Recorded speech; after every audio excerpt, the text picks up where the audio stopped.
basira Allah ka kai ka yan gulma in sun zo su dinga yin lambara a dukkanin wasu waje suna da jin haushi Allah sai ka dangaren tufan mu daga rayuwa ne yau alfahari shi ba kuɗi kamar ake yi a san dawa shi ruwa kai kake ka kowa duk ko ka baro ka samu har da bawa shi kai a kai kake ka kowa kawai da kuma yanka mambar naci aikin ka daga ake wata shi shi ba ka daga ake wata shi godiya ce yan mata nazari na godiya haka nazari waka shi mutum baya haifar da tsawa sai an game da noma aikin kawai da ban an tara masa kamar ne wanda yake da goma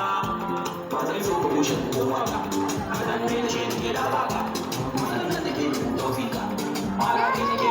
waka al'umma duk suna kasance abin ba kuma ba ba da ke a gaishe haka nazari cikin yau ba zai a ce na gobe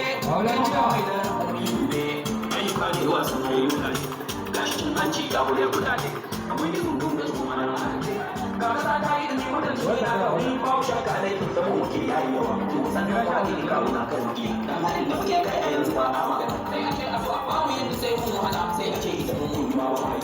ya Allah ka dai dukkan mutane su ma kun taho idan ba kun wani lokala kan ka san mu da ke ga na kai kan wahala sun gudu musu bai wanda ba mata ba kun dan ci ba ruwan sawa ba kuma to wazan da na kwaka ya wuce ta mutum da mutunci ya wuce mai tuba mu wani ya kai can ya wuce tsari har kuma mu kakin mu ya wuce iya bacci mu manci al'ummar